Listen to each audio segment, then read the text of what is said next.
Alright, in this next tutorial I'm going to show you how to make a heart, but not any old heart. I'm going to show you how to make a heart brush that looks like this, or this, or this, or this.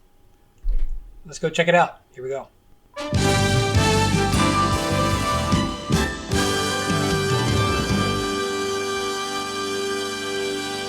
Alright, so here's how to make the heart brush. It's a pretty simple technique. It just uses the Ellipse Tool, the Arc Tool, the Join command, and then we use the Brush Tool. So let's start off with a blank canvas. It could be any size. I'm using 1920 by 1080. And what we want to do is make sure the grid is turned on, so the View menu Show Grid, and the View menu Snap to Grid. And let's go ahead and zoom in pretty close. We want to get down to a 2x2 grid squares, so this is pretty good. We're going to start off by drawing an ellipse. Because we're in Snap to Grid, I can just start in this upper left-hand corner and drag it down to the bottom right, and that will form a circle. I could also hold the Shift key down, and that would do the same thing. The next thing I want to do is I want to get rid of the the bottom part of the circle. I want to leave the top part. And the easiest way to do that is take the white arrow, or the direct selection tool. Keyboard shortcut is A. And I'm going to click and drag a window over the bottom half of the circle. Now what I want to make sure is I don't go above the horizontal center, or the vertical center I should say.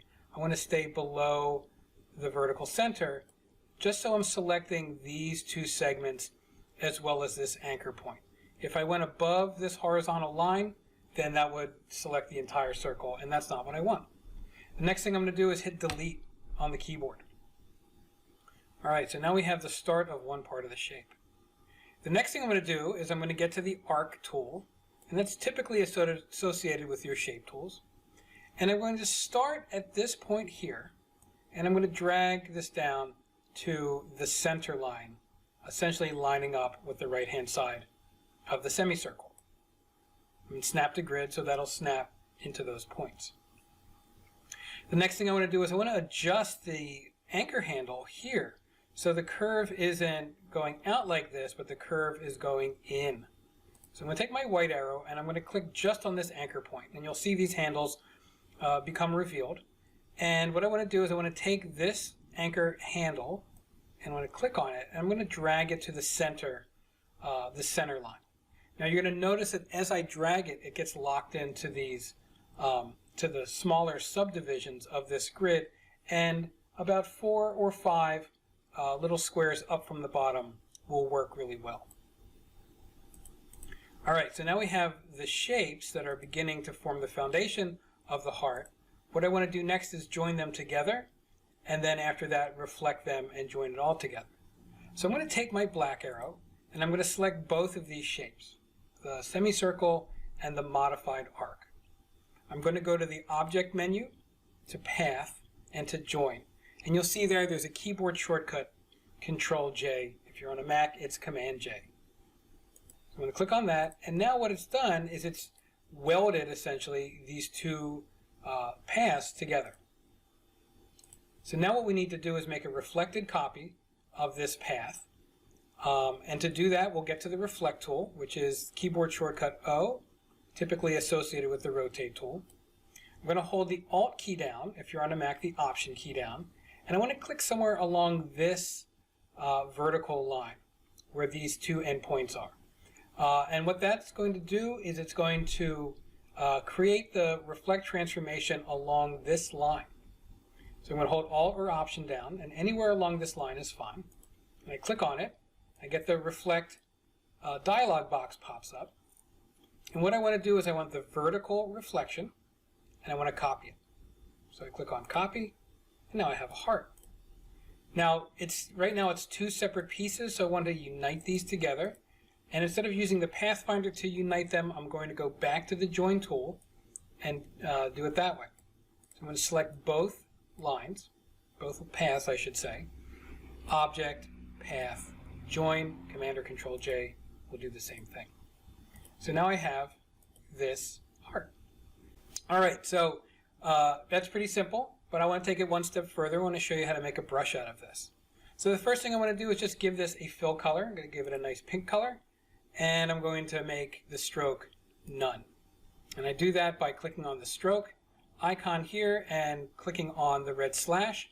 I can also hit the slash key on my keyboard. What I also want to do is I want to make this half the size, half the height and half the width. So selecting it with the black arrow reveals the bounding box. If you don't see the bounding box, it may not be turned on, so go to the View menu and click on Show Bounding Box. And I'm going to click on this point here, and I'm going to drag this to so it fills a 1x1 grid square.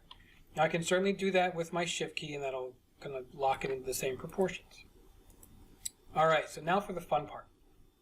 I want to turn this into a brush. And the way to do that is you need to open up your brush panel. I have mine here associated with the window, with the swatch panel. If you don't see it, go to the window menu and click on brushes.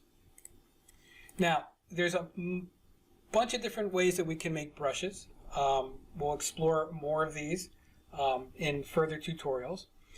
There's a calligraphy brush, which will just apply a certain shape to the path that you draw.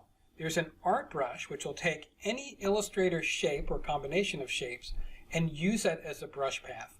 And then there's also a pattern brush. There's also what's called a scatter brush.